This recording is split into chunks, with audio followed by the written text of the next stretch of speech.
All right. Chapter 38. Valancy walked quickly through the back streets and through Lover's Lane. She did not want to meet anyone she knew.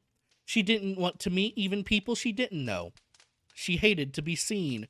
Her mind was so confused, so torn, so messy. She felt that her appearance must be the same. She drew a sobbing breath of relief, as she left the village behind and found herself on the up-back road. There was little fear of meeting anyone she knew here. The cars that fled by her with raucous shrieks were filled with strangers. One of them was packed with young people who whirled past her, singing uproariously. My wife has the fever, oh then. My wife has the fever, oh then. My wife has the fever, oh I hope it won't leave her, for I want to be single again. Valancy flinched as if one of them had leaned from the car and cut her across the face with a whip. She had made a covenant with death, and death had cheated her. Now life stood mocking her. She had trapped Barney. Trapped him into marrying her. And divorce was so hard to get in Ontario, so expensive. And Barney was poor. With life, fear had come back into her heart, sickening fear. Fear of what Barney would think, would say. Fear of the future that must be lived without him. Fear of her insulted, repudiated clan. She had had one draught from a divine cup, and now it was dashed from her lips. With no kind, friendly death to rescue her, she must go on living and longing for it. Everything was spoiled, smirched, defaced. Even that year in the Blue Castle. Even her unashamed love for Barney. It had been beautiful because death waited. Now it was only sordid because death was gone. How could anyone bear an unbearable thing? She must go back and tell him, make him believe she had not meant to trick him. She must make him believe that. She must say goodbye to her Blue Castle and return to the brick house on Elm Street, back to everything she had thought left behind forever. The old bondage, the old fears. But that did not matter. All that mattered now was that Barney must somehow be made to believe she had not consciously tricked him. When Valancy reached the pines by the lake, she was brought out of her daze of pain by a startling sight. There, parked by the side of old battered ragged Lady Jane, was another car. A wonderful car. A purple car. Not a dark royal purple, but a blatant screaming purple. It shone like a mirror, and its interior plainly indicated the car cast of Vera de Vera. On the driver's seat sat a haughty chauffeur in livery, and in the tonneau sat a man who opened the door and bounced out nimbly as Valancy came down the path to the landing place. He stood under the pines waiting for her, and Valancy took in every detail of him. A stout, short, pudgy man, with a broad, rubicund, good-humored face, a clean-shaven face, though an unparalyzed little imp at the back of Valancy's paralyzed mind suggested the thought that such a face should have a fringe of white whisker around it. Old-fashioned, steel-rimmed spectacles on prominent blue eyes, a pursy mouth, a little round knobby nose. Where, groped Valancy, had she seen that face before? It seemed as familiar to her as her own.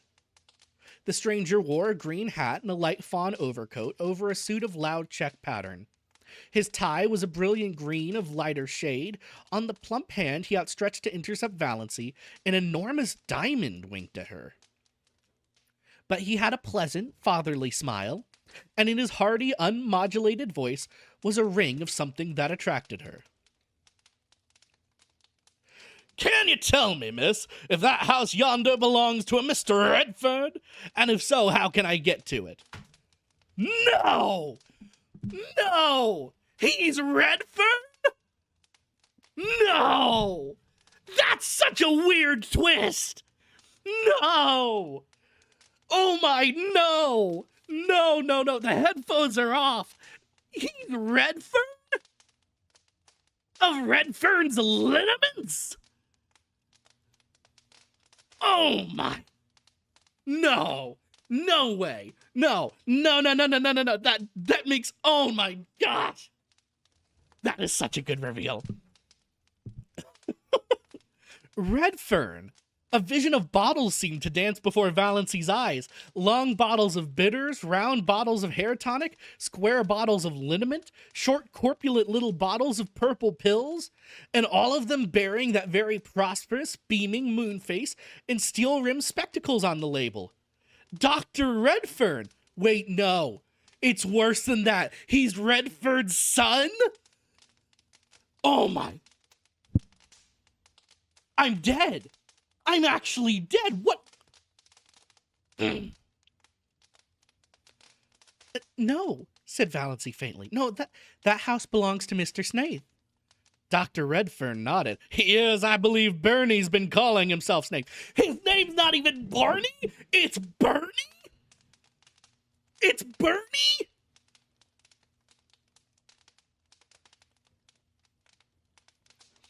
You guys can't see it, but I'm going insane over here. Yes, I understand Bernard's been calling himself Snaith.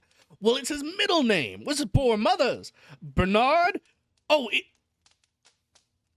No, that's Bernie. Bernard Snaith Redfern. That's him. And now, miss, could you tell me how to get over to that island? Nobody seems to be home there. I've done some waving and yelling. Henry there wouldn't yell. He's a one-job man. But old Doc Redfern can yell with the best of them and ain't above doing it.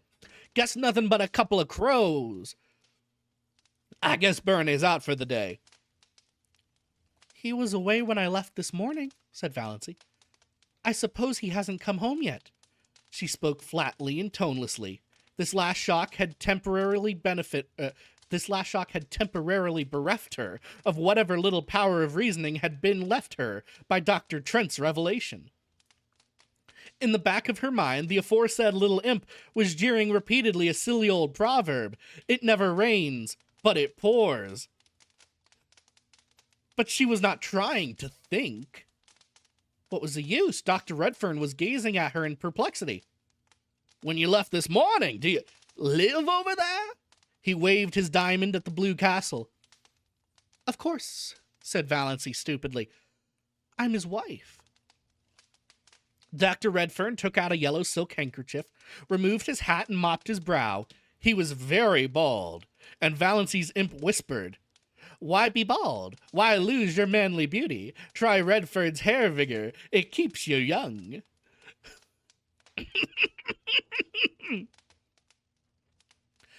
Excuse me, said Dr. Redfern. This is a bit of a shock. Shock seemed to be in the air this morning, the imp said out loud before Valancy could prevent it. I didn't know Bernie was married. I didn't think he would have gotten married without telling his old dad. Were Dr. Redfern's eyes misty? Amid her own dull ache of misery and fear and dread, Valancy felt a pang of pity for him.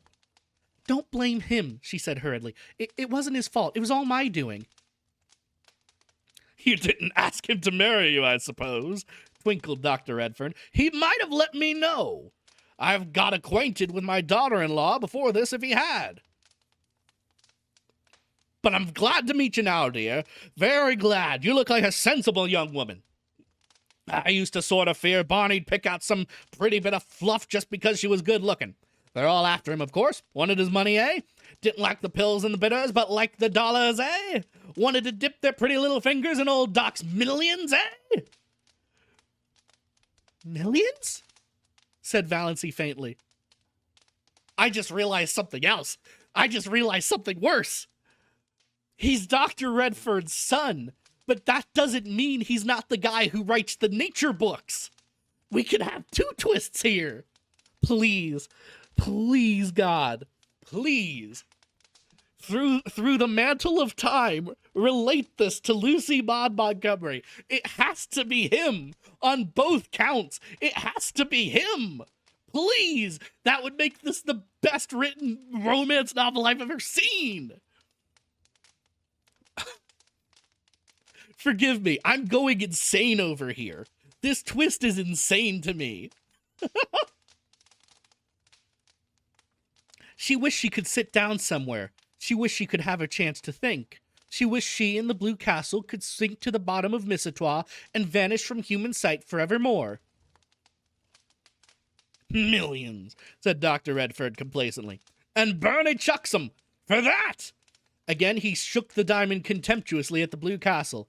Wouldn't you think he'd have more sense?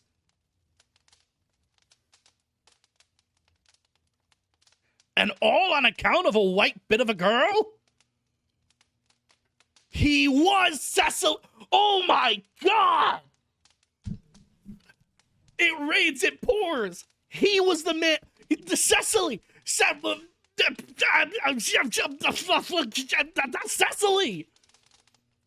He was Cecily's love. Oh my God! That was the. Oh my God! Now there's tricks on both sides. We put that to bed 20 chapters ago. I'm losing my mind. I'm losing my marbles. This is insane. Okay. Wouldn't you think he'd have more sense? And all on account of a white bit of a girl. He must have gotten over that feeling anyhow since he's married. You must persuade him to come back to civilization. All nonsense wasting his life like this. Ain't you going to take me over to your house, my dear? I suppose you've some way of getting there. Of course, said Valancy stupidly. She led the way down to the little cove where the disappearing propeller boat was snuggled. Does your man want to come too? Who? Henry? Not he. Look at him sitting there disapproving. Disapproves of the whole expedition. The trail up from the road nearly gave him a conniption. Well, it was a devilish road to put a car on. Oh, thank you for the follow, Charlotte Dune. You've caught me in the middle of the biggest twists I've ever seen, and I think there's one more coming. We've gotten 3 in a row. I want 4. Trail up from the road nearly gave him a conniption. Well, it was a devilish road to put a car on. Whose old bus is that up there? Oh, that's Barney's. Good Lord! Does Bernie Redfern ride in a thing like that? It looks like the great-grandmother of all Fords. It isn't a Ford.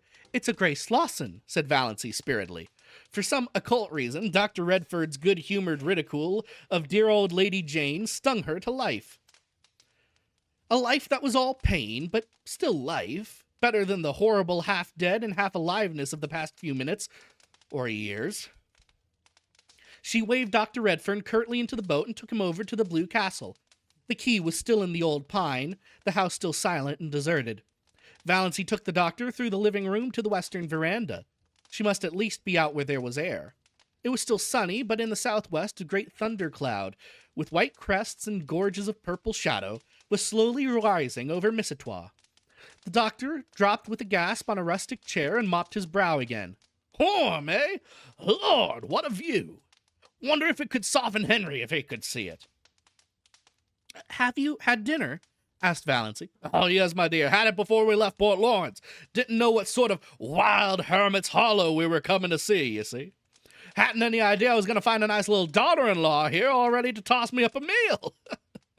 Oh, you cats, eh? Puss. I'll see that cats love me. Bernie was always fond of cats. It's about the only thing he took from me. He's his poor mother's boy. Valancy had been thinking idly that Barney must resemble his mother.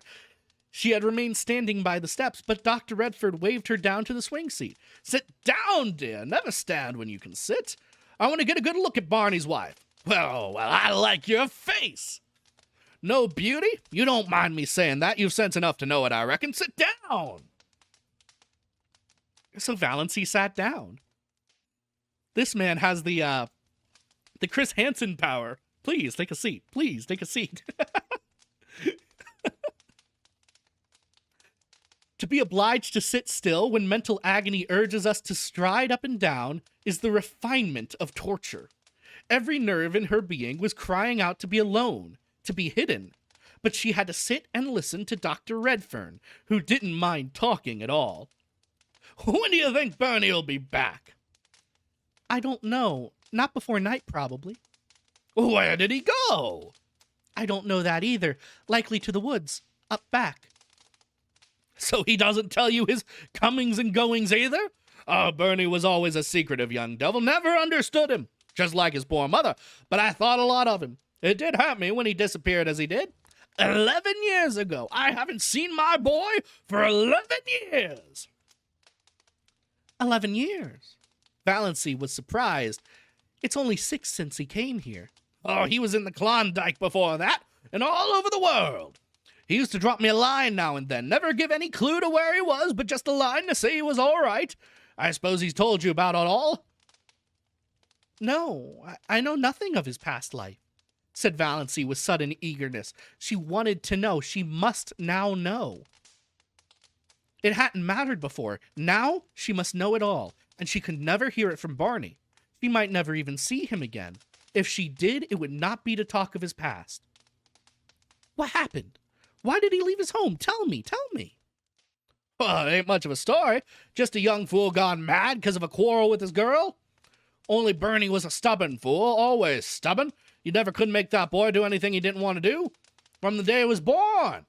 Yet he was always a quiet, gentle little chap, too. Good as gold. His poor mother died when he was only 2 years old. I just began to make money with my hair vigor. I dreamed the formula for that, you see. Some dream that. And the cash rolled in. Bernie had everything he wanted. I sent him to the best schools, private schools. I meant to make a gentleman of him. Never had any chance myself. Meant he should have every chance. He went through McGill, got honors and all that. I wanted him to go in for law. He hankered after journalism and stuff like that. Wanted me to buy a paper for him, back in publishing what he called a real worthwhile, honest-to-goodness Canadian magazine. I suppose I'd have done it. I always did what he wanted me to do. Wasn't he all I had to live for? I wanted him to be happy. And he never was happy. Can you believe it? Not that he said so. But I'd always a feeling that he wasn't happy. Everything he wanted, all the money he could spend. He had his own bank account. He could travel, see the world. But he wasn't happy. Not till he fell in love with Ethel Traverse. Then he was happy for a little while. Oh, okay, so that's not Sissy. I tricked myself. We're down to 2 twists. For those of you who are just joining us, there was a character 20 chapters ago. She died. She had an affair like 5 years prior that resulted in a baby girl, and the baby had died shortly after being born, and it had sent her mother into this cycle where she eventually died. And Valancy was taking care of her, and there was a rumor that Barney had been her lover, but no, he wasn't. And I thought we put that to bed 20 chapters ago with a deathbed confession, but no, this is someone named Ethel. So we're down to 2 twists, looking for a third. But all of this stuff about writing, he could still be the author that she loves, John Foster. He could still be secretly John Foster. In fact, I think it's pointing at it. I think it's been pointing at it since chapter 5. Please, let me have called this so early. Please, I want this to be John Foster. Forgive me. Then he was happy for a little while. The cloud had reached the sun with a great chill purple shadow and came swiftly over Missatua. It touched the blue castle, rolled over it, and Valancy shivered. Yes, she said, with painful eagerness, though every word was cutting to her heart. What was she like? Oh, prettiest girl in Montreal, said Dr. Redfern. Oh, she was a looker, all right. Gold hair, shiny as silk. Great big, soft black eyes. Skin like milk and roses. Don't wonder Bernie fell for her. And brains as well. She wasn't a bit of fluff. Bachelor of Arts from McGill. A thoroughbred, too. One of the best families. But a bit lean in the purse. Bernie was mad about her. Happiest young fool you ever saw. Oh, then there was the bust-up. What happened? Valancy had taken off her hat and was absently thrusting a pin in and out of it. Good Luck was purring beside her. Banjo was regarding Dr. Redfern with suspicion. Nip and Tuck were lazily cawing in the pines.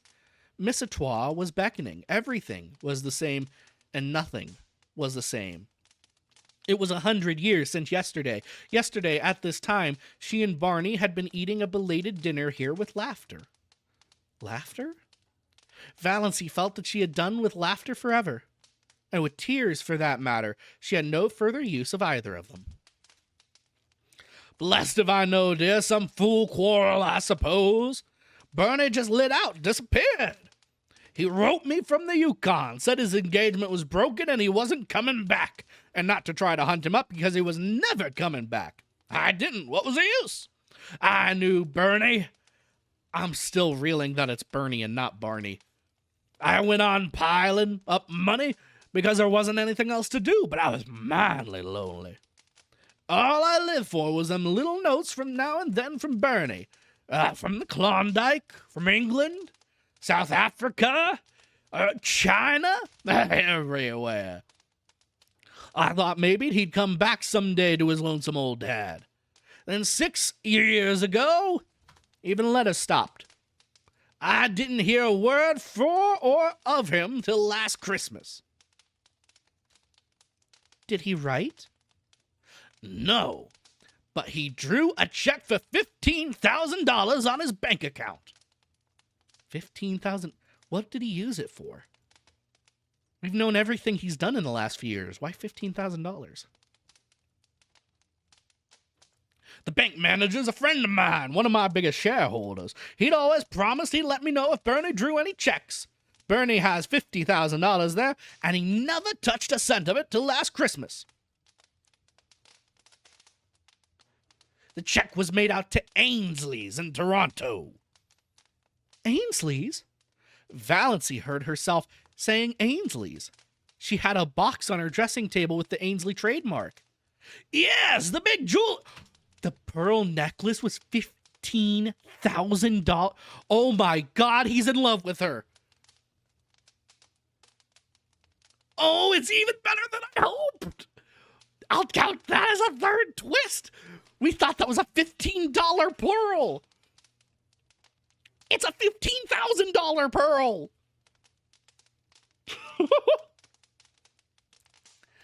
Yes, the big jewelry house there. After I thought it over a while, I got brisk. I wanted to locate Bernie. Had a special reason for it. It was time he gave up his fool hoboing and came to his senses. Drawing that 15 told me there was something in the wind. Manager communicated with the Ainsleys, his wife was an Ainsley, and found out that Bernard Redfern had bought a pearl necklace there.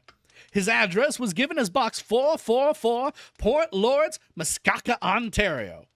First I thought I'd write, then I thought I'd wait till the open season for cars and come down myself. I ain't no hand at writing. I've motored from Montreal, got to Port Lawrence yesterday. Inquired at the post office. They told me they knew nothing of any Bernard Snaith Redfern, but there was a Barney Snaith, had a P.O. box there. Lived on an island out here, they said, so here I am. And where's Barney? Valancy was fingering her necklace. She was wearing $15,000 around her neck. She had worried lest Barney had paid $15 for it and couldn't afford it. Suddenly she laughed in Dr. Redfern's face. Excuse me, it's so amusing, said poor Valancy. Isn't it? Dr. Redfern said, seeing a joke but not exactly hers. Now you seem like a sensible young woman, and I dare say you've lots of influence over Bernie. Can't you get him to come back to civilization and live like other people? I've a house up there, big as a castle, furnished like a palace. I want company in it. Bernie's wife, Bernie's children. Did Ethel Traverse ever marry? Queried Valancy irrelevantly. Bless you, yes. 2 years after Bertie levanted. But she's a widow now, pretty as ever. To be frank, that was my special reason for wanting to find Bernie. I thought they'd make it up maybe, but of course that's all off now, doesn't matter.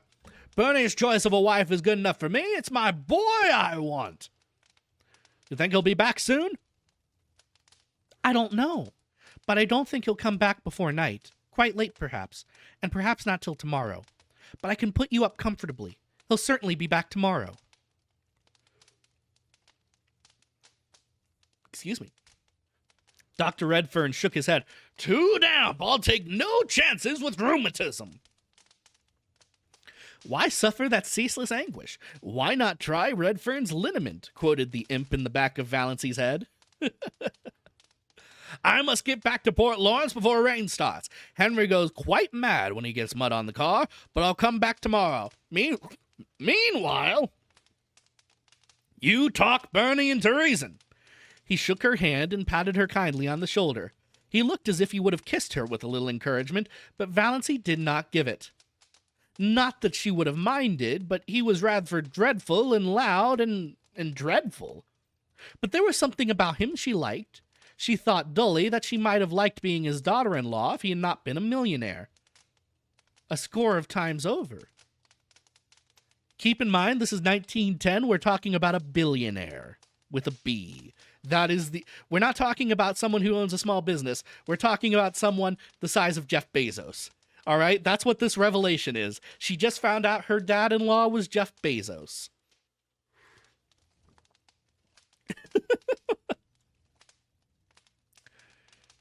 And Barney was his son and heir. Oh, no. She took him over in the motorboat and watched the lordly purple car roll away through the woods with Henry at the wheel, looking things not lawful to be uttered. Then she went back to the Blue Castle. What she had to do must be done quickly. Barney might return at any moment, and it was certainly going to rain. She was thankful she no longer felt very bad. When you're bludgeoned on the head repeatedly, you naturally and mercifully become more or less insensible and stupid. She stood briefly like a faded flower bitten by frost by the hearth, looking down on the white ashes of the last fire that had blazed in the Blue Castle. At any rate, she thought wearily, Barney isn't poor. He'll be able to afford a divorce.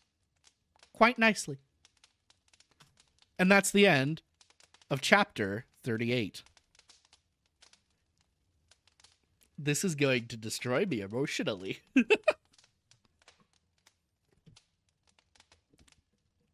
Please let this be one of those situations where she's so sure that he's going to hate her, and then he comes back and she's left and he has to go and find her because he's desperately in love with this woman, and he was playing it coy because he didn't want to get hurt when she died. Please let it be something stupid like that. Please. I love this. I love every part of this.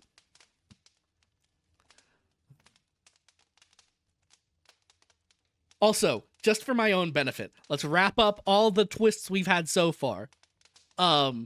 He's Dr. Redford's son. His name is not Barney, it is Bernie. Snaith is a real enough name, we'll keep that. Redfern. The family's got to be drawn back into this. They have to know she married into Redfern's family. They'll go stark wild over that news. They swear by Redfern's lineaments. Okay, what am I thinking?